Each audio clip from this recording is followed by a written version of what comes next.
Hey everyone, it's Stephen here with a fragrance review of Antaeus by Chanel.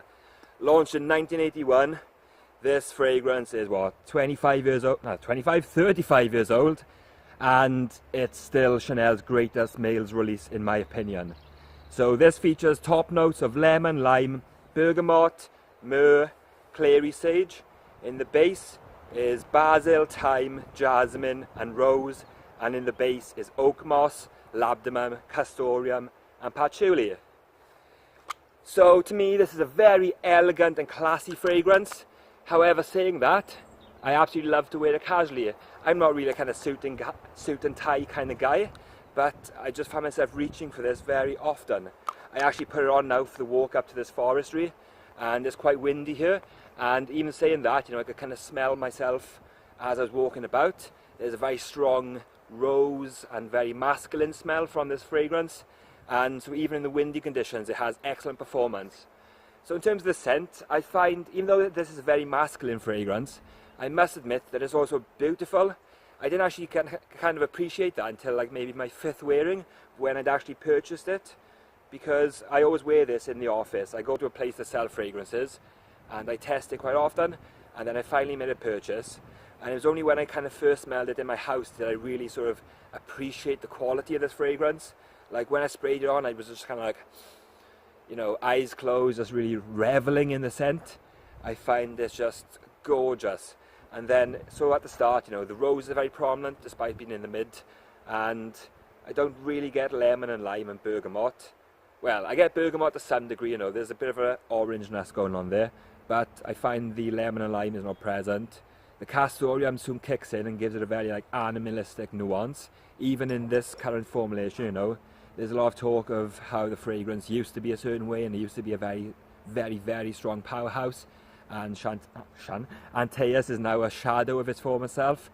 But if that's the case, I'd love to try the vintage, because in its current formulation I think this is an exceptionally good fragrance. So like I said, it's very pretty at the start, it's a really beautiful and captivating scent, despite the kind of masculinity and kind of real that the fragrance has. At the start, there's just beauty to it, and I really do enjoy it for that. So like I said, I find it quite formal and classy and elegant. I do see it suited towards suit and tie occasions where you're dressing up, weddings and that kind of thing. But like I said, that's not me, and I own this fragrance, so I'm going to wear it how I please, and if I'm going to wear it casually, then so be it. Like today's a lovely day, it's quite crisp, it's not very cold, but it's windy, and it just seems to really work well in the surroundings. I've been wearing this since about September, and I think that, the heat was quite high back then, and even in the heat, the fragrance wasn't too overbearing, no cloying, and I find it just works in all occasions. I wouldn't classify it as a nighttime fragrance, although many people would, but it's definitely usable in the day and in hotter conditions too. Just go easier on the sprayer as opposed to colder climates, and you'll be okay, I believe. So in terms of performance, guys, I think this is really good. It's a strong fragrance at the start. For the first hour or so, you're going to be creating quite a large scent bubble around yourself. I do find it strong, and surprisingly, when I go to the fragrance shop near me on my lunch break in work, and I put 5 sprays of it on, I go back to the office and I've had nobody say you're wearing too much. So in terms of reactions and whatnot, I don't think people, I think a lot of people like the fragrance.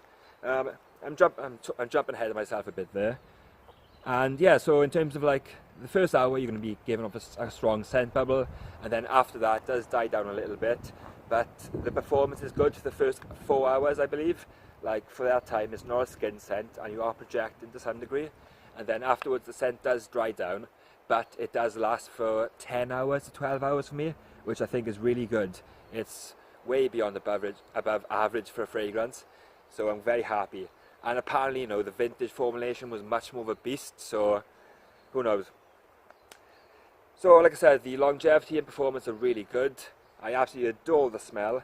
People would kind of say it's not that versatile and that it is truly a kind of suit and tie and formal occasion scent. But like I said, to me, it's very usable in all seasons, all occasions.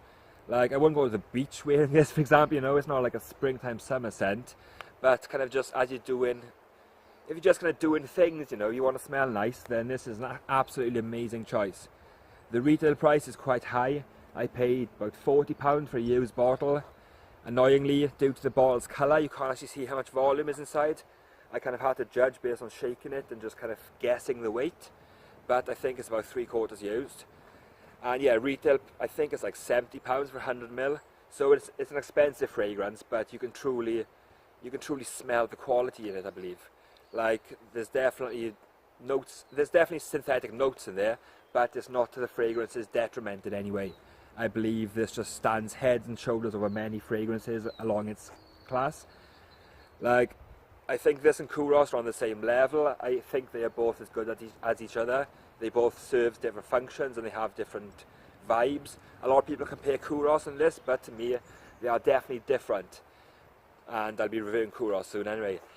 But yeah, I think, I'm not sure which one I prefer, to be honest. I'm not going to make that judgment yet. But I absolutely adore Antaeus. So yeah, it's got good projection, good strength, good longevity, an amazing scent. What more could you want for, guys? I mean, compared to the other releases, like Platinum Egoist is quite fizzy and lavendery. It's like not as masculine, as kind of strong as this one, which is why I prefer this. With the Allure line, it's just a lot lighter and much more mass appealing, I guess. So I prefer this, and same with Bleu de Chanel. Like, this just kind of ruins Bleu de Chanel. It put these head to head, and yeah, this will just win. And I forgot to mention, like, reactions. So I wanted to kind of get my two friends to join me in a video yesterday, but they wouldn't. But I did. So I kind of asked them if I could spray them with this and see what they thought. And they're both like 24. And surprisingly, they both really enjoyed it, you know, male and female. I thought the girl would have a bit of an aversion towards this, you know, it was very masculine. I thought she wouldn't like it, but she did say it was a very nice scent. And my father was fond of this. I haven't really had any compliments, and people in work generally don't say anything to me about fragrances. And for what it's worth, on my walk up to here, I saw two dogs. One of them approached me and kind of allowed me to stroke it, and I went to the other one and it ran away. So I don't know if that said anything about Antaeus, but I thought I'd throw it in there anyway. So I'm going to give this a rating, guys, and scent-wise, 10, easily. Projection and longevity, I'll give both of these a 9, and overall I'm going to give this a 9.5. No, fuck that, it's getting a 10, man. I think this is an absolute masterpiece for sure. It's got good performance, good projection, good scent, you know, it's brilliant, it does what it does. I'm absolutely enamored by it, like, is that the right word? I don't know. But so yeah, guys, check this out if you haven't already. You know, it'll class up your fragrance collection for sure. And yes, so thank you guys. Any comments, ask me below, and take care and see you in the next video. Bye.